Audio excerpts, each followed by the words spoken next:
if your date takes you to a cheap restaurant on a first date, is that a red flag? Not for me. Oh God, you're on the wrong side of history. Why is that not a big deal for you? Because I got money and because I didn't grow up rich. So I like ghetto. What's a fun date to you? Like a park. I'm a nature. The park, I know everyone doesn't agree with this, but like, take me to the park or take me to the library. I know, look at you. The field, the river, the beach. Oh my God. So a good first date for you is walking in a park. Can it be any park? Yeah. As long as it's green, as long as I feel like I'm in nature, grass, blue sky, trees. So is it a picnic? Yeah. But like, I'll lay out a blanket and like bring some books and hang. Your face is killing me. And this is how the sisterhood keeps women in line, because without saying much, this is shaming her. The faces that she makes when she answers the question, and you can kind of hear that the woman already understands that other women, modern women, don't like what she has to say about this particular part of dating, not having these high standards of you got to take me here, you got to take me there, you got to spend this amount of money. We can just simply take a walk. We can have a picnic in the park. We can bring some books and talk. That to her screams pick me, and she doesn't want to say it. But anything that doesn't extract money from men, anything that doesn't make men jump through hoops, tap dance like some monkeys, then the sisterhood has something to say about it, and they shame these women. That's why it's not more women like her speaking up. There's a few, but that's why there's not a lot more women speaking up saying, hey, coffee dates are fine, walking dates are fine, park dates are fine, because we're really just trying to find a connection. There is peer pressure to keep those women silent. This is a concept that I covered on my other channel, where a man was basically saying, a lot of times it feels like you guys, y'all come out with us focused solely on where we're going. Whereas we come out with you guys and it doesn't really matter where we go. We just trying to be around you, right? So we can go for a walk in the park. We can go get coffee. We're just trying to hang around you and get to know more about you. For a lot of these modern women, it's about the presentation. It's an event for me. Okay, great. And you have to understand that in a way, I'm trying to wow you. I'm getting presentable for you. You know, I've got my whole makeup on, you know, my hair is done, my nails are done. I think one woman said she went to like a workout class for this situation. Oh, I really sweated everything out. I mean, you know, you should have been taking care of your body before that. Like, one workout class is not really going to do anything, to be blunt. But the point is, I went to a workout class to lose honestly nothing. You probably lost nothing but water weight, right? So maybe half a pound you lost. You're still pretty much the same person. But, you know, I digress. That you are going in order to look your best. 1 pound lighter, whatever. You're doing all of these things to prepare yourself, basically, in a nutshell. I get it. And so if I do all of these things to prepare myself for you, then the effort that I put out, you should match that effort. So I feel like I'm putting out not only 100%, I feel like I'm putting out 200%. I feel like I'm putting out 1,000%, honestly. And the 1,000% means I should have earned an expensive date. I'm putting on a presentation to look my absolute best. The dress, like I said on my other channel, lashes, extensions, makeup, skin routine that I'm going to be doing every day. I'm doing every day, right? Maybe I take an everything shower, even though nothing's going to happen. I know nothing's going to happen. But once again, the stuff that you can see, the stuff that you can't see, I'm doing it all in an attempt to impress you for a fantastic presentation. So I'm expecting to be rewarded with sending flowers, sending a car. I should be able, these dates that you send me on, because I feel like what I put out there on Instagram, what I put out there on TikTok is Instagram worthy. So I'm expecting the date to be Instagram worthy. I'm expecting to be able to use this for content, whether I'm an influencer or not. This needs to be able to go on social media. And if we're walking in the park, there's nothing that I can really put on there. If we're going and getting coffee, there's nothing that I can really put on there that the girls are going to accept. I can't really put it in the group chat because they're going to talk about me and I'm not going to get their approval. You see, you're more worried about what your girlfriend's got going on, and they're single. You're more worried about what they got going on than trying to figure out who this person is in front of you that you're going on a date with. If you get in a relationship with this man, you're not going to be spending any more time with your girls. Not that much. You're going to be spending most of your time building that friendship with him. So to a degree, your girlfriend's opinion matters. But if you continue to see this man, it's going to matter less and less. So y'all are looking for the big presentation. And I understand why, when you should be looking for the big connection. That's where a lot of modern women are failing. And that's what she's talking about here. And the woman in the red is looking at her sideways like, you ain't requiring much from men. No, I only require connection. That's all I'm looking for is a connection. Hey, just make sure the forest is, or the park is green so I can see the colors. That's all she wants. Make sure it's green so I can enjoy it. I don't want to come up to no drab, dark park with no leaves. There ain't nothing to see.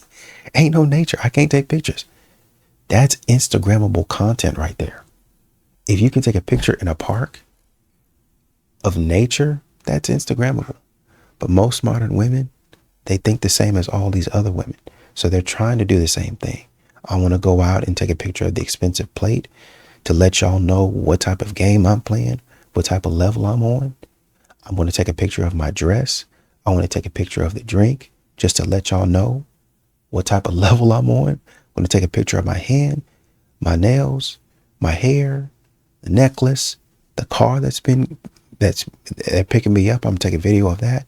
The whole thing. I'm going to give you the whole experience. And then I'm going to use all of this to sell a course. If all goes well, if I get married to this man, or even if I'm on a date with this man 2 or 3 times, I'm going to use all of this as Instagram content. Him being in a relationship with me is the cherry on top, because I'm strong and independent. I don't need no man, right? And if he's really taking care of me, fantastic. I love it. But it's all about me. It's all about the experience that I get. And this is the reason, once again, like I said on my other channel, this is the reason that men are walking away. These women are superficial. What advice would you give to the opposite gender when it comes to dating or relationships? Don't check my phone and then get mad about it after checking it, like. So there's something in there that would make her mad? I mean, all right, I'm gonna give you a story, right? One time, my girl checked my phone, and you would think that, what I'm saying, she'd be mad about something that's, like, reasonable to be mad at. Like, for example, like, me texting another girl. Mm-hmm. That's something to be mad about. She saw me basically, like, glazing LeBron, so she got mad about me glazing LeBron. That's not, like, reason to be mad. What was the actual act of glazing that she found in your phone? Damn, it was like a video of Drewski reacting to a girl. And the caption was, when LeBron asks if you gay, and your girl say, like, basically she answered for you. And Drewski's face was like, what? And I sent it to my homie, and we was like agreeing with each other, like, yeah, that's a valid reason to look at your girl crazy, because, like, why is she answering for you in a situation like when LeBron is involved? And a question like that is put in the air, right? Hello? Why y'all get quiet? I knew that men were stupid when they started advocating for mandatory DNA tests at birth. These are the same men who think that the government is lying about the earth being flat, that the government lies about the census, and that the government faked the moon operation. They will give the government full authority over their DNA to keep in a database forever and do whatever they want with it. But as long as it meant that women could make them pay $150 a month in child support, it's a win, right? The intelligent gender, everybody. We're gonna do all these leaps and bounds to make DNA testing at birth a bad thing. Men are just so dumb because they want to know if that baby is theirs. These broads are just so insane. Rather than holding women accountable for lying about who the baby's father is or for sleeping with so many men during that period of time that she doesn't know who the baby's father is, rather than holding them accountable, no, it's men are stupid. You want the government to have your DNA? Guess what? The government, if they want your DNA, they can get your DNA. It's so easy for them to get your DNA. If they really want it, they can get it. They don't need to have all of this to get your DNA. If they want your DNA, they will already have it. Y'all will say anything to defend promiscuous broads and then try to reduce it down to $150. A lot of men are not paying $150 for their damn child support. Stop trying to reduce this down to justify your dysfunction, to justify the fact that y'all spread eagle to so many men that you have no idea who the pappy is. Stop putting on the cake for broads that behave this way. And I side-eye any woman or any man that does that because it's like, are you the type that would do that? Lie to someone for 18 years telling them that's their child? And because anyone with a moral compass is going to see an issue with that and would want to advocate for something that allows people to be sure, that allows a mother and a father to be sure who's who. So I just had 5 grown men walk by, grown, able-bodied men walk by as I struggle and help this poor mother with 3 children carry her stroller down the stairs. They just looked and kept walking. I'm literally like dropping my umbrella and everything. They just keep on walking.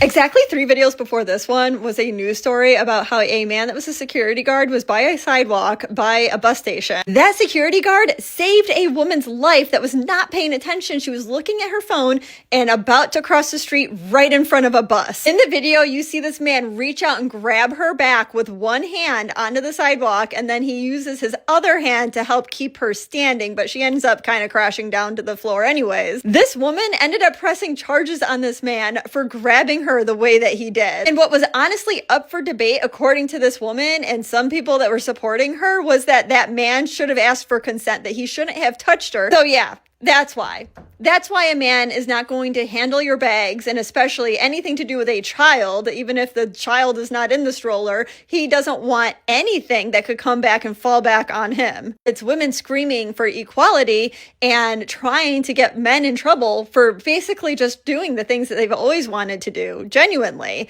that's the problem. What do you do if your husband has a wandering eye? Somebody asked me that, and unfortunately she was not ready for my answer. So I want to share it here because maybe somebody else is struggling with the same thing. So first of all, I don't give unsolicited advice. Like, she asked me. So I said, well, what do you look like when y'all are out together? And what are you doing like with your appearance at home? Now, this is a touchy subject because I've had some women tell me, oh my gosh, women can't even be ugly at home. Why do you want to be ugly and purposely unattractive? I understand being comfy. I understand like, oh, I'm home. I want to be relaxed. I want to feel good. But you do not have to equate comfort with ugliness and unattractiveness. They don't have to be the same thing. Even when it comes to your clothes outside the house. I know people are like, I wear sweatpants because it's comfy. So is a nice pair of trousers. So is a nice 100% cotton t-shirt. Like, we don't have to wear sweatpants and have our hair looking crazy and have crust in our eyes to be comfortable. We can be comfortable and cute. And so when I asked her this, she was like, well, why should I have to do all of that? I shouldn't have to do all of that. He married me, didn't he? And that's the problem that most of us have as married women. We get married and then we like, whatever, we're married. I ain't got to do too much. Yes, you do. Yes, you do. Because I can say, and the reason that I asked her this first is because I was trying to figure out, okay, well, if you're doing your part. So last night I rewatched the movie Ghost, the one with Patrick Swayze and Demi Moore, the one with the hot pottery scene, right? Now, I've only seen that movie one time, which is shocking, but it's been like such a part of the zeitgeist forever. The clips are always everywhere, especially that one pottery scene. So since I had only ever seen it once, I decided to watch it again last night. And let me tell you what, Sam Wheat, who is Patrick Swayze's character, is a fucking dick.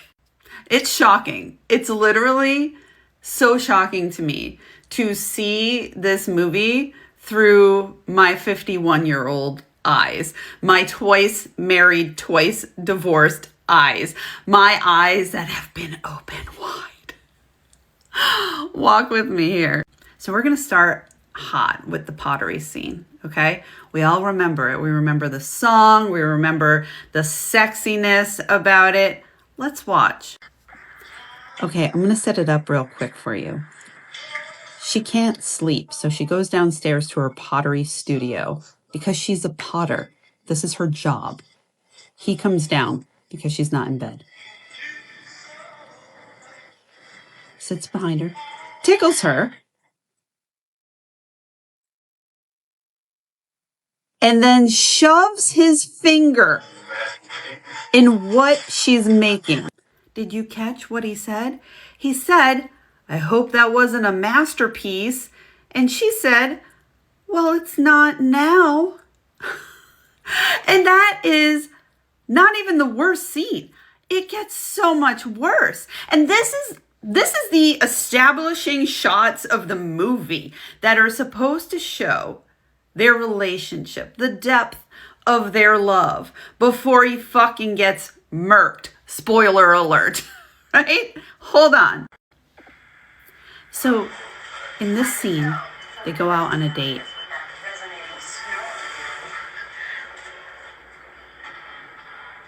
This is important.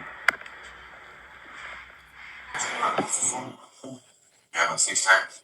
I've been so blasé about it.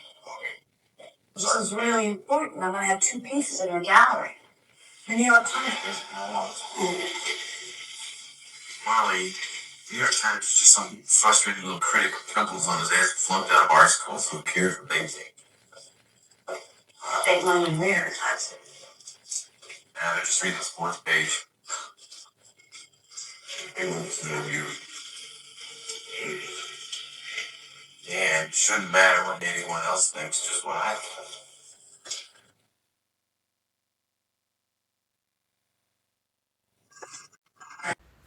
Quick recap, if you didn't catch all of that. They go out on a date to a play or a ballet that she wants to see, and he falls asleep. He snores, she says. And then, as they're walking, she said, "Did I tell you what Melissa said?" And he said, "Yeah, only 5 or 6 times." So Melissa's this woman who owns a gallery, and she's going to feature a couple of her pieces. And she's very excited about it. And so she says, "Don't be so blasé about this. It's important. The New York Times reviews this gallery." And he dismisses that by saying, "Oh, the New York Times is just a bunch of pimply ass losers who didn't make it in art school. Who cares what they think?" And she said, "Well, 8 million readers. And this fucker says they're only reading it for the sports page." And then he says, "Your art is really beautiful, though. But you should only care what I think, not what anyone else thinks." And this poor, deluded Molly says, "I really want to marry you, Sam."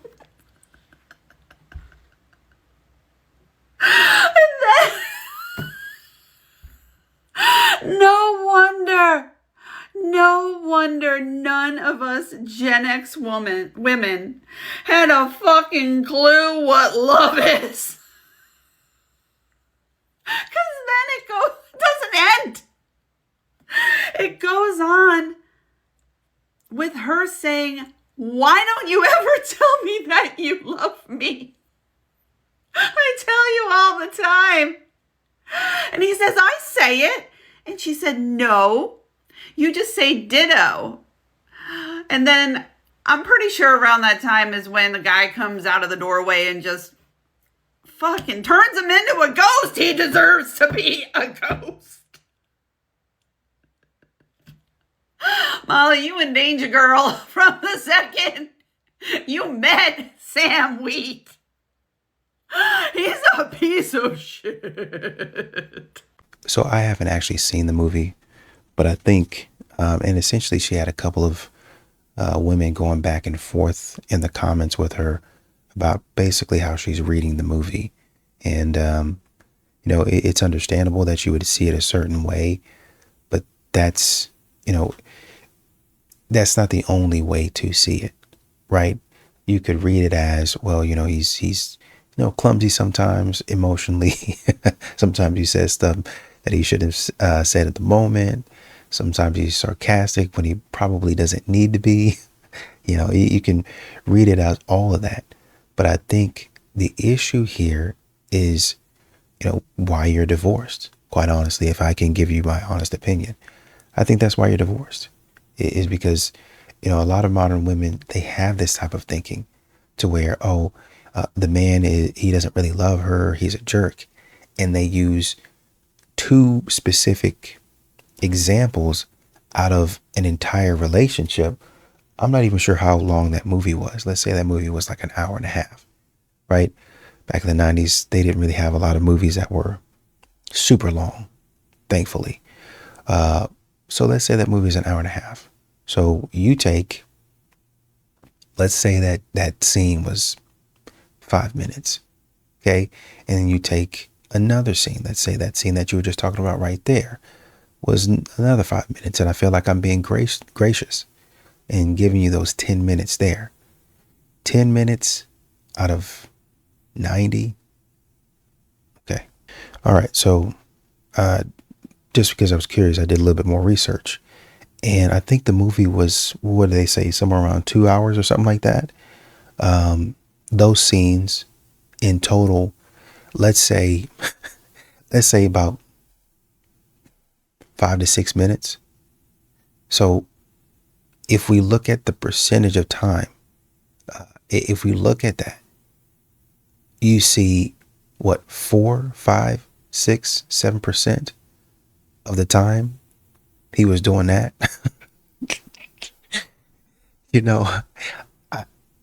I really want to say this is stupid. This is stupid. That's what I really want to say. And this falls right in line with what men are saying. You will leave a good man, a man that has, what, in this instance, 95 to 96% good qualities. Good qualities. And you'll focus on the 4 to 7% that he was acting like a jerk. And then you'll sit up here and try to lecture people about how men are terrible people. I mean, my God, imagine sitting at home on a Tuesday night, eating some chips and salsa, enjoying your night, having a glass of wine, red wine, right before bed. And this is what you're thinking. My God, I don't know how those men are getting along now. But if this is the way that you're processing the world around you, whoo, that must have been a nightmare. 4% of the time, 4 to 7, let's say 10. Let's say 10%. Let's say 15%, 20%, 20% of the time. 20% of the time, this guy is acting like a jerk. He's been sarcastic. He's not taking me seriously. But that 80% of the time, he's on it. He don't play about me, which is what you see here in the movie. As a matter of fact, you see here in the movie that he was serious about her to the point of, instead of resting in peace, he said, hey, there's something wrong with this murder, I think is what it was. This wasn't a random just robbery or mugging that took place. Somebody's trying to take my wife out. Somebody's trying to kill my wife. And so instead of saying, well, we get to be together in the afterlife, he went to, I think what the review says, is a psychic. And they team up to stop her from being murdered. But he doesn't love her. He's too much. This is why women need to step out of marriages and walk away from marriages. That's what you're telling me. At 45, 50 years old, this is the logic that modern women are displaying today. This is the logic. At some point in time, I'm expecting some sort of stable, foundational, just solid teaching and mentorship for the younger generation, especially our young ladies. But this is what you're teaching them. Flawed logic, only focusing in on stuff that's happening literally 4 to 7% of the time. 4 to 7%. And you wonder why your relationships with men are terrible. Loser mindset. Can you men please date what you like? Like, I'm chocolate, I'm petite, 5'3", 123-pound woman. If you want a thick, light skin, go date that. I'm not that. Go date that. I'm nobody's experiment, and I'm nobody's first time experience. At the time that I watched that video, it had 1.1 million views. So clearly a lot of women understand what she's saying, which means they must feel the same way. I just want to say, like, when did it get like this? Because for the longest, men have been given the same advice, just to other men. When you see someone who has multiple baby daddies or a baby daddy and multiple children and all this, and she out here screaming, hey, I don't want to date anyone who has children. And also, I'm ready to settle down, so I would never date my type. These are all viral. These are two viral topics, right? Crazy viral topics. Women saying that they literally cannot date their type now that their life looks a certain way. And then the craziest part of this whole dilemma is that y'all act like the men who say, hey, if you are a single man, look at them baby daddies, look at her situation. You need to judge her based off of that situation because you're probably not her type. We're trying to get him out of a situation that this girl is talking about. If y'all just don't care because it's a man. 1.1 million views on that. All the comments agreeing like, girl, they just be playing and da-da-da-da. Let's talk about the ultimate level of playing. You ruined your life over here. Now you're looking for a man to fix it who you don't even like to look at for real. And now he has to like step in and pay all the bills and fix everything that Mr. Doo-Doo Water did. So y'all get it now. I'm glad we can all agree. Date your type. So the women in the comments are confused. And I think I understand where the confusion is coming from. She's specifically talking about on a simpler level. You said you like light skins. Go date a light skin. I'm not your type. I don't come over here talking about, oh, I like them short. I like them thick, brown skin. Ooh, you just my type. Well, I'm your type now. Oh, now you want to come over here and talk to me? Well, I've been trying the light skin. The light skin, she thick, she tall. I've been trying her. She ain't been working. So I'm going to come over here and see, what you got going on. No, you're not going to experiment with me. You don't like me. Go get what you like. We're not going to be doing none of that. Don't come over here with all of that nonsense. Go on back to the light skin. Back when you had a chance. Go on back. When you had a chance with me, you ain't want to be over here with me. Go on back over there. You like light skins, right? Be over there with the light skins. This is what modern women do. They be dating Chad and Tyrone. They be out here messing around with thugs and criminals. People who be out in the street. They be living that life for God knows how many years. We just, I think maybe this channel or my other channel, I think Leonidas, I can't remember his name. Leonidas Miller, I think it is. Maybe. If I'm getting your name wrong, I'm sorry. Slick back hair, really cool looking guy, beard, kind of goatee thing. Really chill, laid back guy. So he was responding or reacting to a woman saying, I'm just out here making bad decisions. I'm 35 and, until I get married, until somebody wipes me up, I'm just doing it for the plot. I'm just out here going and finding men and sleeping with them. just for the plot. Saying it, and this didn't look like an OF girl. This looked like a girl that would just, just a regular woman.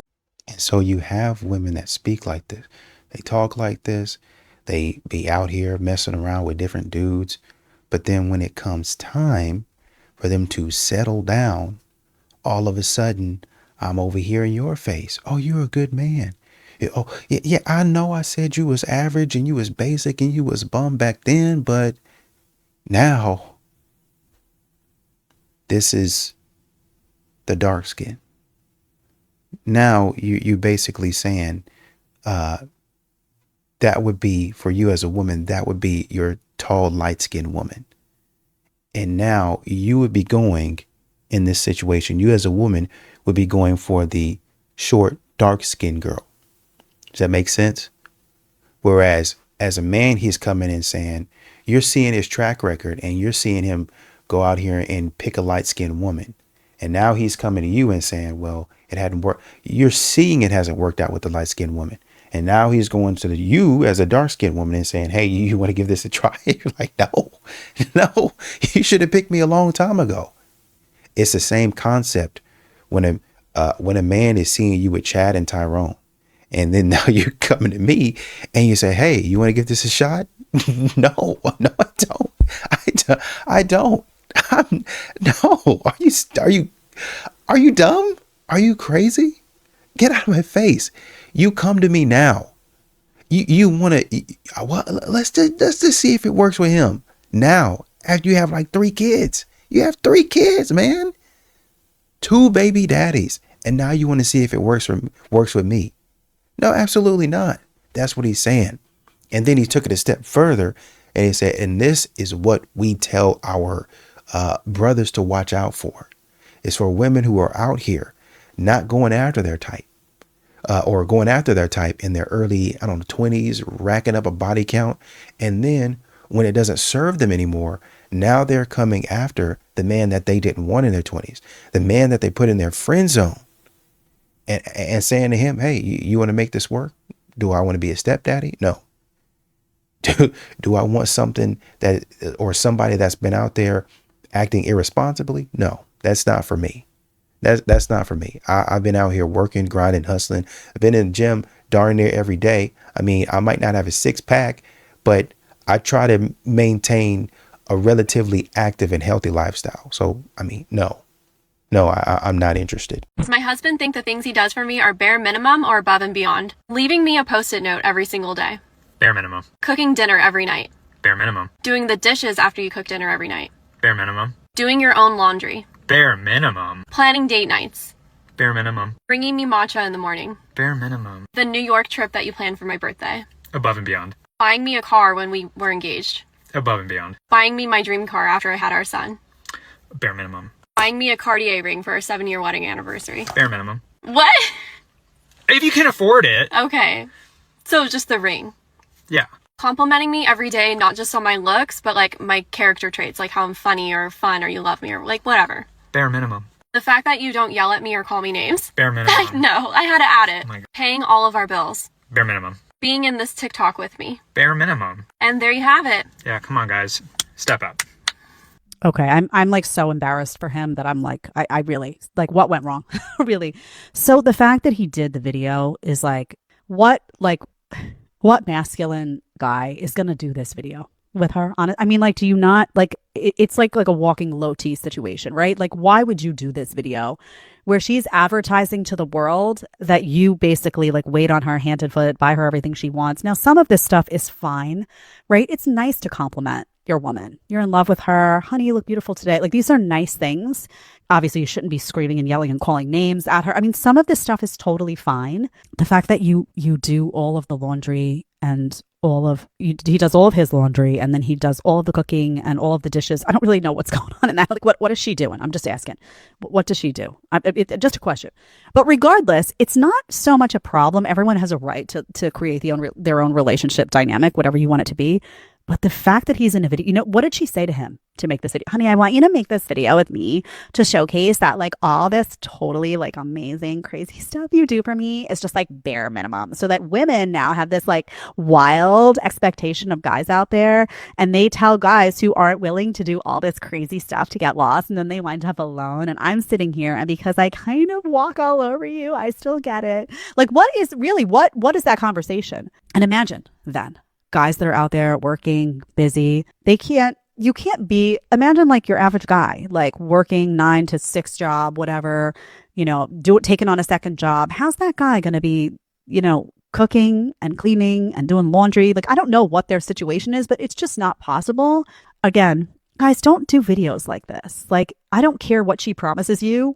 It's not worth it. You look so unbelievably like played and owned and just like walked all over and so sad and pathetic doing a video like this. And they know it, right? She's like, knows he's in the video and he's kind of humiliated. He doesn't get it. He's like bare minimum. He thinks he's doing something cool by saying, oh, I do the bare minimum, but it's really over the top, but I'm the best husband ever. I don't know really what the dynamic is going on there. Now, and oftentimes, I'm not saying in this situation, oftentimes this is the exact prototype of a guy, that gets left. Sorry to say, because he's just gone over and beyond, and she's like running the whole show, and she will ultimately, in many cases, get bored of him. He's just too nice.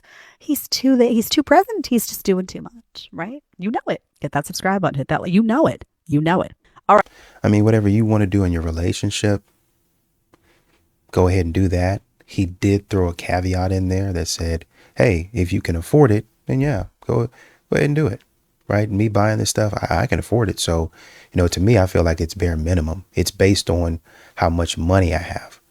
Right. And I think a lot of times this is what gets a lot of these modern women in trouble, is because, she's not really throwing in a caveat.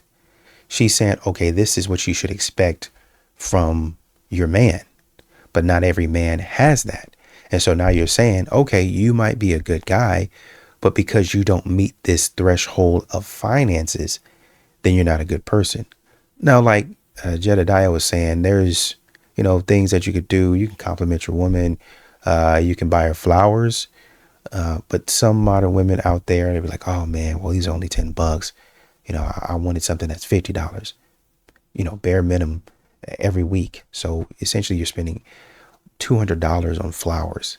Then that's just flowers. And then you still have to buy her little gifts and other stuff throughout the month, dates and all that stuff, and pampering her. That costs a lot of money when it really doesn't need to. Right. And then on top of you pampering, like paying to pamper her, you have to do some pampering her as well. Oh, that's the only way that I'm going to feel loved. And that's a problem. Y'all are really, and like somebody said in the comments, imagine if he stops doing these things, it's going to go left fast. You've built up all of this stuff. And then when you stop doing it, then it's kind of like, well, you don't mean anything to me. It's like, well, of course, if he stops doing all of these things, that's what attracted me to him. That's kind of problematic, because you're supposed to have a connection with the person. Yes, when you're in a relationship and a marriage, you definitely do have roles and responsibilities. Somebody's going to have to do one thing. It's going to have somebody will have to do something, or else the house is not going to be able to run. Right. So, OK, you take out the trash. Great. OK, you cook dinner. But if the man is coming home, maybe she can't cook, actually. So maybe you should cook dinner. So maybe you should cook dinner. But I think modern women do a great job of presenting an incomplete picture to their audience and saying, hey, he does this, this, this. And if a man's not doing all of this, then you need to get away from him. So it puts modern women in a headspace of expectation, looking at the man to perform. And then it's like, okay, so what do I do? What's my role in this? How can I help? How can I assist in the home? There's rarely any video talking about that type of stuff. These types of, may this love find me. You don't want that love to find you. You don't know what that woman does, right? And a lot of times when modern women are in this situation, they don't tell you exactly what they do, because they don't really be thinking about it. They might be over there He says he cooks every night, but that woman might be doing a lot of other stuff on the back end. That woman might be, when he gets up, she might be saying, hey, you're going to do great today. Hey, let's go out there and kill it. When that man has had some struggles, you don't know. You might look in that man's eyes and see he had some mental health problems. And she helped him through all of that. She stuck with him through all of that. But she don't say that. And that's an important, well, why does that matter? That's important because when I was on the brink of, taking myself out. But you stuck by me, and now it's the bare minimum to me that I can come and say, hey, this is me thanking you for all of the years I was struggling. This is me coming back and thanking you for all of the times I was like, man, it's not worth it. I'm not going to be able to do it. I'm not as good as this other person. I'm never going to make it up the mountaintop. And you say, man, stop talking stupid. Get up and let's go to work. Let's go to the gym, man. Let's get out there and do something. Hey, let's get active. I don't want to get out the house. No, shut up talking. Hey, listen, if we need to go to a mental health professional, we can do that. If you need to get on some meds right now that kind of help you out, kind of balance you out right now, we can do that. Hey, you need to take your medicine. Let's go. Take your medicine. Oh, man, I already took my medicine. Did you take your medicine? Yeah, I took my medicine. Okay, then. We going to the gym. We going to the gym right now. Let's get it. Get up. Right? Hey, no, I want to go. No. We're going to go out there and we're going to get work done. Well, I don't know how to do it. We're going to figure it out. We're going to ask somebody. We're going to pound the pavement. We're going to get out there and see if we can find a mentor to get this done. Oh, well, no, we're going to do it. And you're going to pass the test. Whatever it is that you need to do, you're going to do it. Period. End of story. That woman has been carrying him mentally for years. And so now that he's the strongest that he's ever been, he's like, man, yeah, it's the least that I can do. I mean, I wouldn't have been in this headspace had it not been for her. This woman pretty much takes care of me in other areas. You know what I mean? Well, pretty much what I wanted. Right. So it's the least that I can do is give back to her what she's given to me.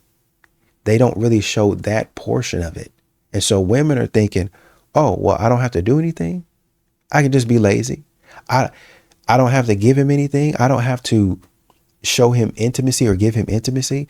I don't have to support him when he's down or when he's broken or when he's hurt. I don't have to do anything. I can just, just kind of be me and kind of hang out around the house and sip some tea. That's it. Yeah, sign me up. And they're not getting the results that other women out here get. There was another lady, a couple of them I'm thinking right now. Rich husbands, wealthy husbands. One was like, hey, listen, I'm not the best looking woman, but I got this type of man. And she listed off the things that she did. This is how I got him because I do this for him. I do that for him. And I'm supportive here. And I do this, this, and this. And for that, he don't mind buying me a Porsche. He don't mind giving me the stuff that, I might ask for and the stuff that I don't ask for. He don't mind doing that for me. Another woman, she was like, yeah, man, I stay at home and I cook sometimes, but I also run my own business. And my, her husband is kind of sarcastic, right? He when you talk to him, he's kind of deadpan. You would think that, some of these guys are like, their wife is walking all over them. But when you see them and them talking, they be like, oh yeah, I see why they're together, right? He's still doing his thing. So yeah, and she talks about, well, I do this for him and yada, yada, yada. And you can see, well, this is what I'm doing. I mean, you got Savannah Stone. Right? Where she talks a lot about what she does for her husband, what he does for her. So you're showing both sides of the dynamic where, hey, wives, if you're with a man, this might be what you expect. Now, if you're with a man, this might be what he expects. Obviously, all relationships are different in some ways, but there needs to be some sort of reciprocity. Y'all, make sure y'all using protection when y'all messing with these little young men. Because listen, let me read something to y'all. This girl done posted her screenshot. So let me read them to y'all real quick. She said, I think I'm pregnant. I told you not to end me. We should have used protection. This is his response. He says, shaking my head, let me tell you something, real shit. Out of all the women I've dealt with, you are the most kind-hearted and smartest one. You have your shit together like no other. Now, normally I would have pulled out, but something heavy on my heart said not to. I see something in you that you probably don't see in yourself. I know that you will make a great single mother. And that's why I did what I did. You got this. Prayers to you and your family. I mean, what's the problem? What's the problem here? They both decided to do something. Make sure you don't do this. Another way you can stop that is to get off of it. Get off of it. Like, don't write it. If that man, you can, I mean, you acting like you don't see him going in there as he is. Hey, don't do this. Y'all put way too much faith in y'all's ability to process a situation that's so primal and instinctual. You don't have any discipline and neither does he. Y'all are both shifting blame. Y'all are playing ping pong with responsibility. Hey, you know, you can do this. You can go in here raw, but don't you do that. Don't you release yourself inside of me. I mean, instead of saying, hey, no, you need to wear protection. You need to wear a condom. Instead of saying that, well, I don't really do condoms. You know, that's not something for me. You know, I like the experience without them. Well, you know, having to do with me, we gonna wear one. You know, we're not gonna risk all of this other nonsense about, oh well, you know, I didn't know. I was trying it. No, we're not gonna try. We're gonna do it because something gonna happen, like that pregnancy test, and then it's gonna be me by myself. We both want to have a good time. I think you'll be all right wearing a condom, sir. Thank you. And if he really wants some, and he probably does, he'll go in there and find something. He'll go in there and put on a condom and enjoy. Well, it wasn't the greatest, and I understand that. It's probably not the best experience, but you'll be all right. Accountability, man.